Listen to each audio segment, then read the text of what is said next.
right, and welcome in everybody here inside Jordan-Hare Stadium. Nathan King, joined by Jason Caldwell here at Auburn Undercover.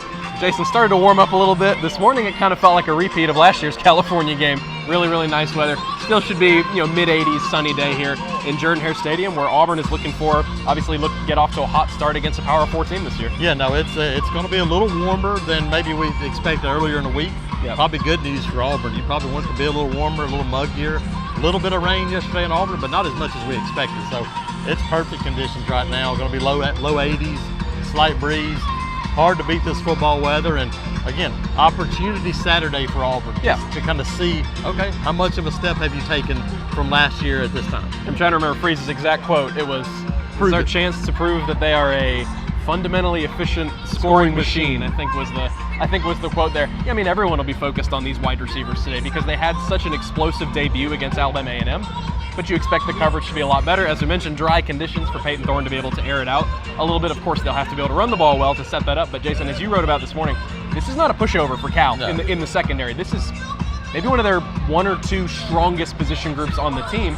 So a good, maybe not to the level of some SEC teams Auburn will play, but this will be a good test for Cam Coleman, Malcolm Simmons, Keandre Lambert-Smith, and these new-look receivers today. Absolutely. I mean, this is a very experienced Cal secondary. You got 10 guys that have played in 253 games, which is unbelievable. So these guys have played a lot of football.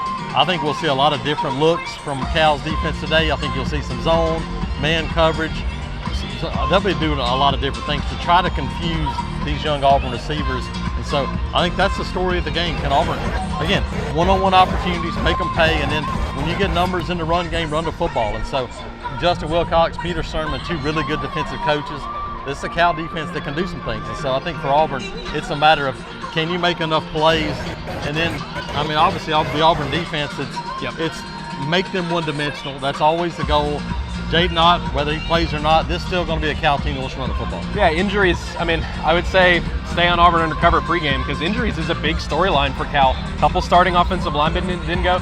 They got a couple transfer receivers this offseason, both former top 100 recruits from Ohio State and Notre Dame. They emerged from fall camp as starters, but they didn't go in that first game. And then obviously Jaden Ott. He was the one that Auburn really game planned against. And look, he was fine in last year's game, and they did a great job executing against him. Less than 4 yards per carry. Like you said, that needs to be the game plan here for Auburn, regardless of how healthy Jaden Ott is, because this is your defense here that you feel like if you make Cal one-dimensional. Fernando Mendoza at quarterback. Chandler Rogers is a dynamic guy. We'll see him get in there at quarterback, but this is an opportunity for that defensive front in particular to prove they can rush the passer a little bit better, because even though they got 3 sacks in week 1, Hugh Freeze had said, man, we kind of want to see him crush the pocket a little better. Maybe having a guy like Isaiah Rakes back, the Texas A&M transfer, maybe that'll help you out. Yeah, I think we'll see more of the actual DJ Durkin defense, which is going to be different fronts, blitz packages, more pressure. I think we're going to see them try to attack a little bit more the line of scrimmages, especially on early downs, to try to force them into third and longs, do some different things. But I think we'll see a more aggressive Auburn defense. I think in particular, today's the day to watch Eugene Asante, Robert Woodyard, some of those guys from that linebacker group. And then we saw Jalen McLeod moving inside, outside, covering, doing some different things. I wouldn't be surprised to see them send some linebackers, drop some defensive linemen, do some things that we really haven't seen much of. Last matchup I want to talk about, Jason. Those defensive ends and pass rushers, one of the strongest groups for Cal. They're on defense. New left tackle and Tyler Johnson. This is an offensive line that changed a little bit late in the preseason. This will be a good opportunity for them to show they can hold up against David Reese, a Florida transfer. Xavier Carlton had 5.5 sacks last year.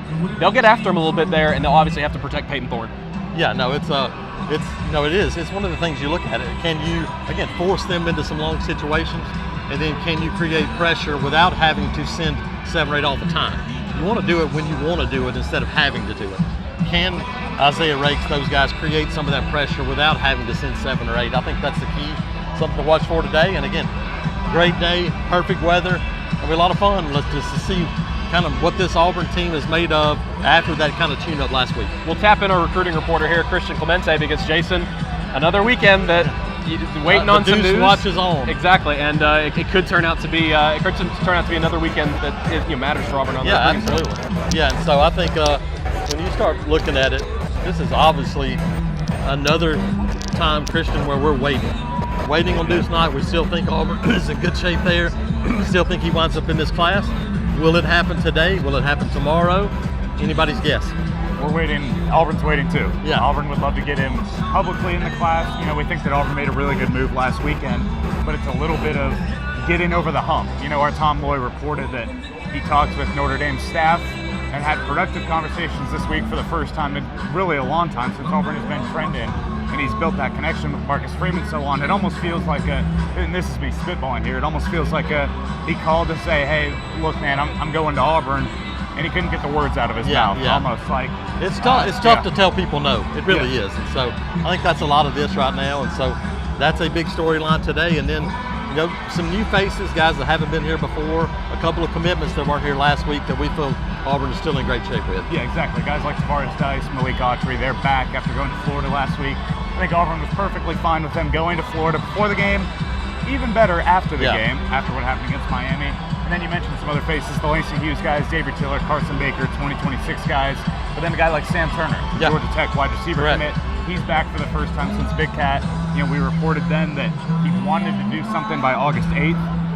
Got to that point when his season started, he wasn't quite ready yet. He wanted to take a little bit more time. He took that time. Now he's back for the opener, and Auburn will look to try and get over the hump. He'll be back later this month for his OB, though, so maybe lasts on a little bit longer, but this will be a big weekend for him. Yeah, I think it's one where you continue to go, can Auburn make plays in the passing game?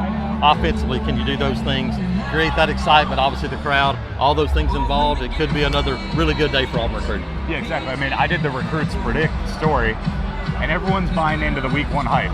Now, it was just Alabama A&M, but everyone's in. Every recruit, everyone was like in the 40s.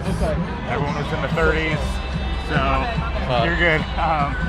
So everyone thinks that this offense is going to come out firing. Tank Jones, another guy, the 2026 5-star. So it'll be fun to see what kind of happens. That'll be it. Yeah, anything can happen. You get people walking in front of your sheep. It happens too. So looking forward to it. Big day. Keep it locked in. AuburnUndercover.com, YouTube page with videos and more.